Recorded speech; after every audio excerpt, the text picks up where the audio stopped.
The funny thing about the nature of destruction is that something good is always constructed from it. Whether it be the rainbow after a storm or the fertile soils created by volcanic ash, that is the textbook definition of Newton's third law. That every action always has an equal and opposite reaction. And millions of Houstonians got a taste of this very notion hardly a year ago when the destruction by the name of Hurricane Harvey hit. $125 billion worth of property was destroyed, millions of homes were ravaged, and millions of families were torn apart. But the one thing that remained unscathed, brightened in the dark of this storm, was the resilience of the human spirit. And in light of the recent Hurricane Florence and Typhoon Mangkhut that battered the Carolinas and the Philippines, UnlockTalks thought it'd be a perfect idea to tap into this human spirit, this Houstonian spirit that triumphed the worst of storms, to show our brothers and sisters across the nation and across the world that there is always a rainbow after the storm. This is UnlockTalks, and this is Houston Speaks. As you know, Hurricane Harvey hit last year. Can you please describe your personal situation with the hurricane? Yeah, I clearly remember that. I mean, of course, we were safe because I live in a third floor apartment, but we couldn't access any main road or highways. And my daughter was with me at that time, and she was supposed to go to Austin because her classes would start, and she was just stuck there. Well, anyways, we waited because I was scared to drive into the water. And I wasn't sure if there's going to be more storm or something like that on the road, so I was just waited for the weather to clear, but it didn't.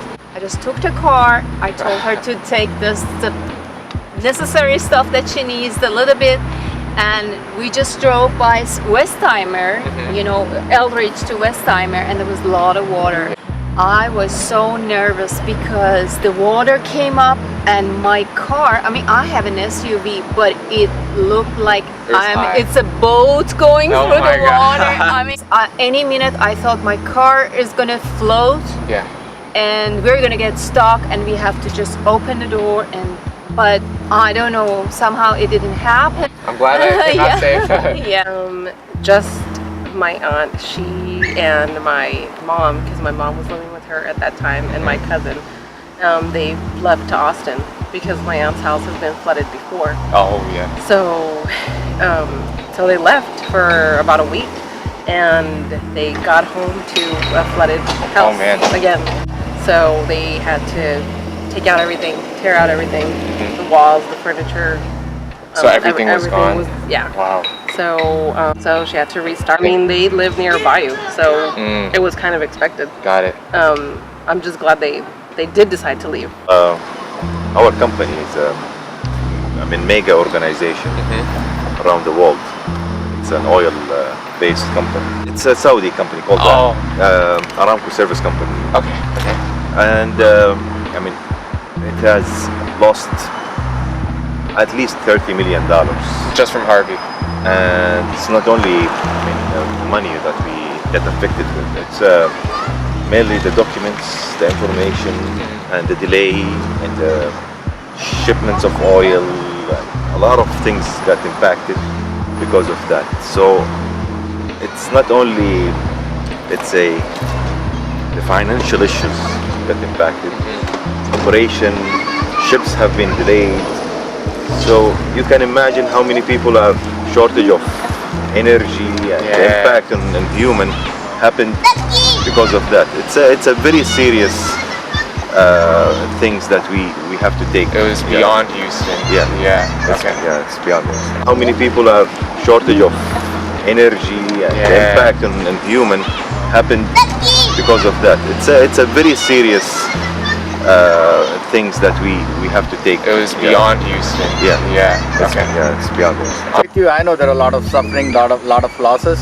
I really enjoyed the weather, and I know. Oh my God. Sorry to say that, but I love nature, I love water, I love rain. Yeah. And most of the, like almost, like whole night I was awake and I was watching this rain and wind and all those things. Because I'm from where in India, and we often face this hurricane. So you're And used to it. we are used to it. I'm used to it. Yes, and so it was like in my hometown. But I know there are a lot of suffering, which Yeah. is bad, and a lot of people lost their property, house, car, all those things. That shouldn't happen. Yeah. Yes, sir. Yeah. Yeah. Just being in Houston and living here in Houston for all of my life, I had never seen any. Well, Alicia, I think, was another storm. Hurricane Alicia? No, I think it was a tropical Oh, okay. storm. Yes, a tropical storm, and it wasn't.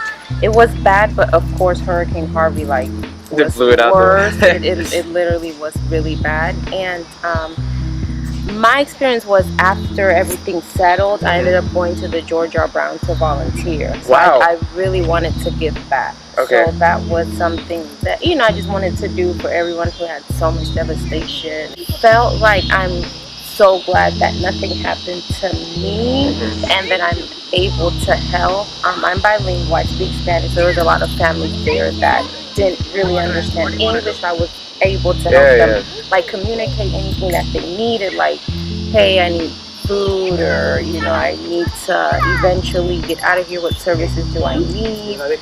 So so that made me feel really good.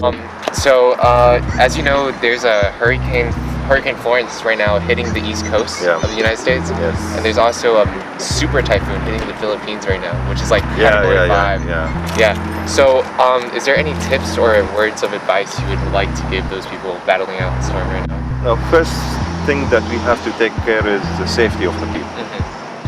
This is the first thing. Yeah. So if there is an evacuation, they have to leave. They have to take it seriously. Sometime, let's say the weatherman or the weather analyst may make a mistake, but we should not take any risk. Yeah.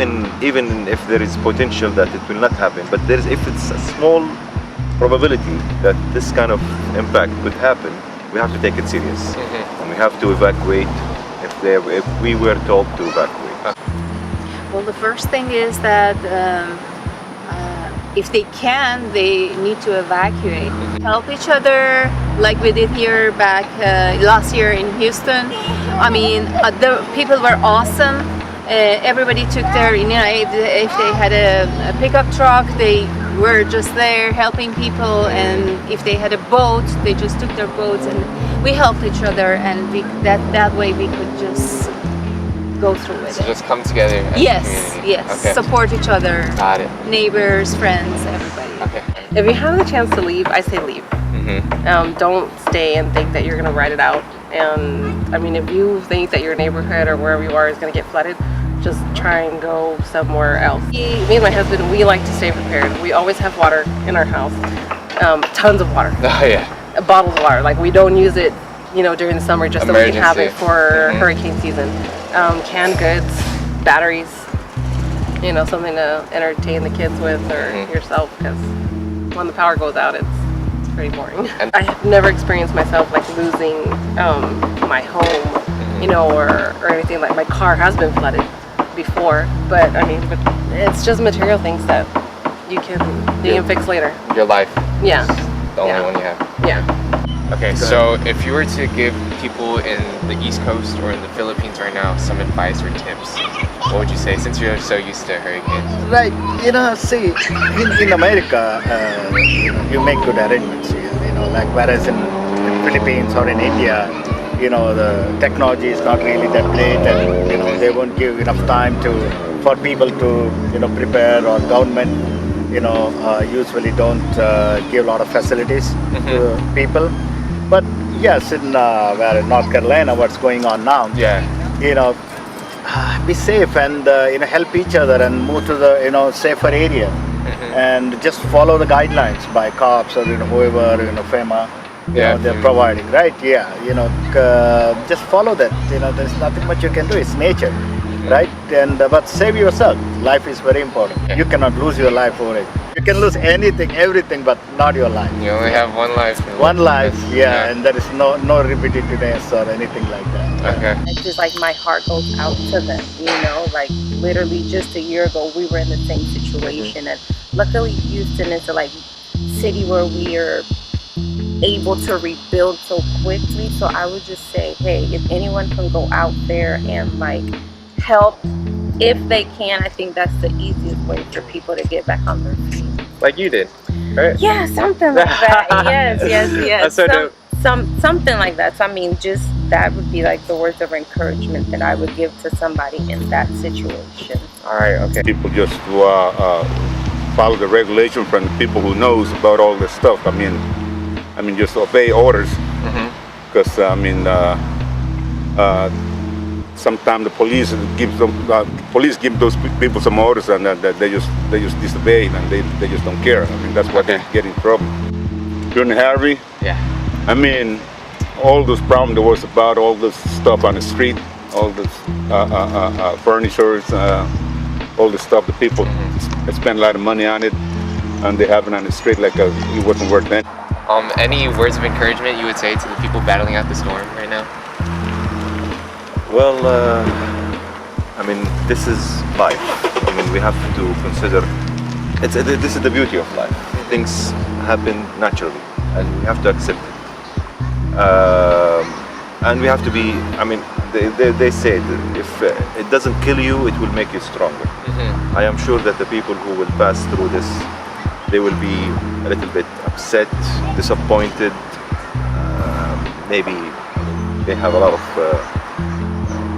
sadness or anything, but at the end they had this experience and they can survive another experience if it happened, God forbid, and they have to look into it as that they became stronger, A growing experience. and a growing experience.